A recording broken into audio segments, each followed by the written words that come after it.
Hello friends, मैं doctor Daisy Singh आज आपको थोरेसिक स्पाइन की एक्सरसाइज बताऊंगी।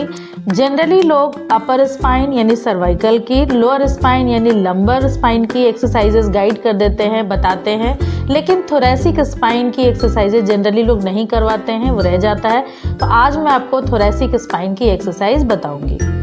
मेरे पास एक पॉट स्पाइन का पेशेंट है जिसको कि थोरेसिक स्पाइन पे पॉट स्पाइन हुआ है और उसकी जो थोरेसिक स्पाइन है वो उसमें इन्वॉल्व है, जिसकी वजह से उसका पोस्चर सही नहीं है।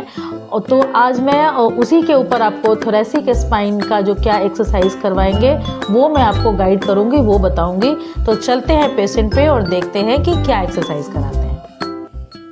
पॉट स्पाइन का केस है जिनका कि थोरेसिक रीजन में ट्यूबरक्लोसिस डेवलप होने की वजह से स्पाइन का कर्वेचर चेंज हो चुका है और D12 जो वर्टिब्रा है वो कंप्रेस कर चुका है पूरी तरह से, जिसकी वजह से इनका डॉर्सल स्पाइन थोरेसिक स्पाइन का ये कर्वेचर चेंज हो चुका है। मूवमेंट को हम दूसरी साइड से भी करेंगे। अब दूसरी साइड से मैं दिखा रही हूँ, इस तरह से एल्बो बेंड करेंगे और पूरी नीचे की तरफ इस तरह से देख सकते हैं। ये नीचे करने से थोरेसिक स्पाइन स्ट्रेच हो रहा है।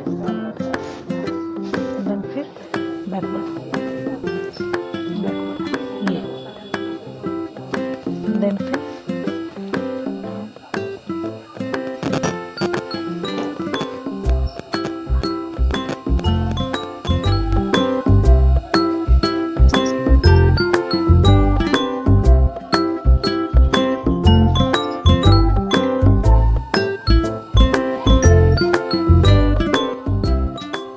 थोरेसिक रीजन की स्पाइन के लिए, स्पाइनल एक्सरसाइज के लिए हम हाफ स्पाइनल एक्सरसाइज कराते हैं, जिसमें कि पेशेंट को प्रॉन कंडीशन में लिटा देंगे और दोनों एल्बो को इस तरह से बेड में सपोर्ट करेंगे, एल्बो बेंड करके, और देन पेशेंट को गाइड करेंगे कि छत की तरफ देखो और धीरे धीरे उठो।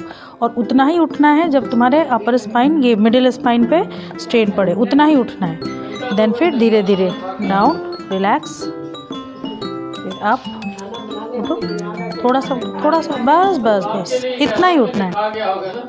इस तरह से थोरेसिक स्पाइन पे प्रेशर पड़ेगा। आपको यहाँ पे फील हो रहा है? इधर देख के बोलो। देन फिर डाउन, फिर अप, फिर डाउन, फिर up, then down. Next exercise में पेशेंट को काउ पोज में या तो ज़मीन पे या टेबल पे ही इस तरह से बिठा देंगे। आप देख रहे हैं कैसे मैंने काउ पोज में पेशेंट को बिठाया हुआ है, और धीरे धीरे उसके केस को ऊपर की तरफ उठाएंगे। पेशेंट को बोलेंगे कि सेल्फ करने के लिए ऊपर करेंगे, फिर केस को यानी स्पाइन को नीचे की तरफ करेंगे। ये पेशेंट सेल्फ करेगा, थेरेपिस्ट या डॉक्टर उसको असिस्ट करके इस तरह से नीचे और ऊपर की तरफ गाइड करेगा। आप देख सकते हैं कि थोरेसिक का जो स्पाइन है वो नीचे की तरफ, ऊपर की तरफ हो रहा है। पेशेंट को बोलेंगे कि मसल्स को एक्सक्यूज करें। सेल्फ इस तरह से जो स्पाइन है वो नीचे की तरफ डाउन जाएगा और देन ऊपर की तरफ एलिवेट होगा। इस तरह से आप देख सकते हैं कि स्पाइन कैसे ऊपर की तरफ एलिवेट हो गया। देन फिर पेशेंट को बोलते हैं कि मसल को एक्सक्यूज करें, तो वो नीचे की तरफ डाउन हो जाता है।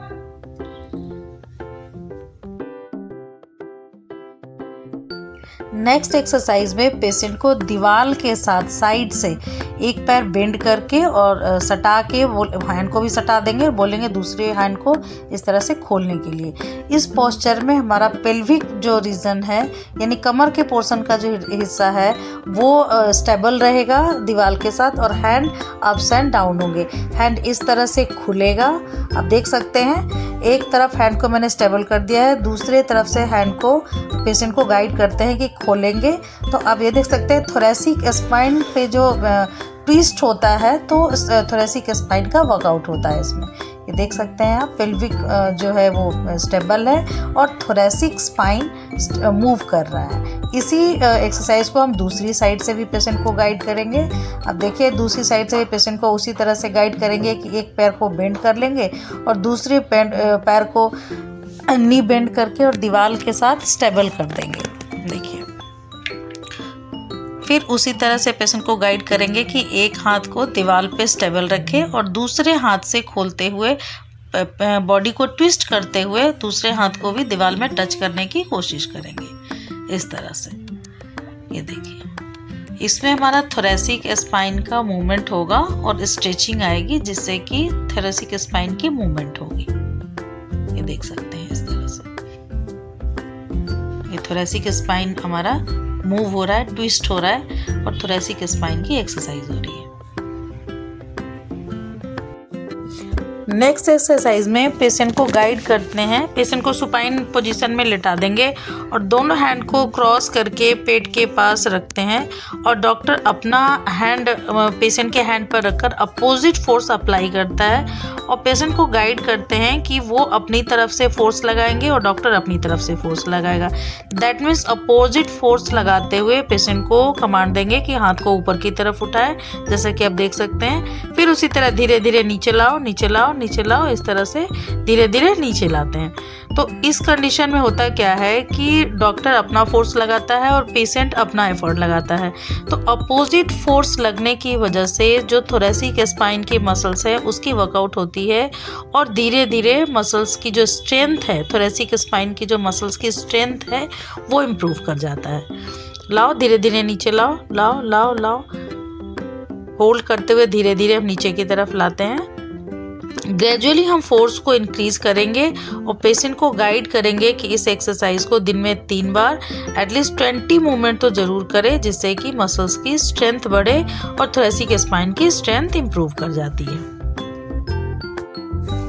नेक्स्ट एक्सरसाइज में पेशेंट को बेड पे बिठा देते हैं इस तरह से और गाइड करते हैं कि एक हैंड को खोले जैसे और दूसरे हैंड से उसको टच करने की कोशिश करें। अब दूसरे हैंड से फिर धीरे धीरे आप देख सकते हैं जब स्ट्रेच करते हैं थोरेसिक स्पाइन को, इस तरह से देख सकते हैं कि एक हैंड से दूसरे हैंड को पकड़ के रखेंगे, उसको स्ट्रेचिंग फील होती है। धीरे धीरे फिर वापस हाथ को खोलेंगे, फिर दूसरे हैंड को दूसरी तरफ ले जाएंगे स्ट्रेच करते हुए, ट्विस्ट करते हुए एक्चुअली बॉडी को। हमारा पेल्विक रीजन जो है वो इस कंडीशन में हमारा पेल्विक रीजन रेस्ट में रहता है, स्टेबल रहता है एक्चुअली जब पेशेंट बैठा हुआ होता है। तो आप देख सकते हैं और हैंड स्ट्रेच होता है दोनों तरफ से, जिससे कि थोरेसिक स्पाइन की मूवमेंट होती है, दोनों तरफ की स्ट्रेचिंग होती है। आप देख सकते हैं इस तरह से जब एक हैंड को दूसरी तरफ से खींचेंगे तो हमारा स्केपुला साथ में स्ट्रेच होगा, साथ में थोरेसिक स्पाइन स्ट्रेच होगा। इस तरह से ये इस मूवमेंट को एक बारी में 20 रेपिटेशंस पेशेंट से करवाते हैं। तो इस तरह से देख सकते हैं कि इस एक्सरसाइज में जो थोरेसिक स्पाइन की स्ट्रेंथ है वो इम्प्रूव कर जाती है। आई होप आज की वीडियो आपको अच्छी लगी होगी, इन्फॉर्मेटिव लगी होगी। अगर मेरी वीडियो से आपको कोई भी फ़ायदा होता है तो please like and subscribe my channel और अपने जो जिनको नीड हो, जिनको ज़रूरत हो मेरी वीडियो, उनको शेयर भी ज़रूर करें और वीडियो को पूरा देखें ताकि आपको जो भी प्रॉब्लम हो वो आप उसमें देख सकते हैं। अगर मेरे से कोई क्वेरी है, कोई कुछ पूछना चाहते हैं तो डिस्क्रिप्शन में मेरा नंबर है, आप मुझे कॉल करके भी अपना क्वेश्चन पूछ सकते हैं, मैसेज से भी पूछ सकते हैं। तो और मिलते हैं नए अगले वीडियो में और तब तक के लिए thank you so much, bye bye.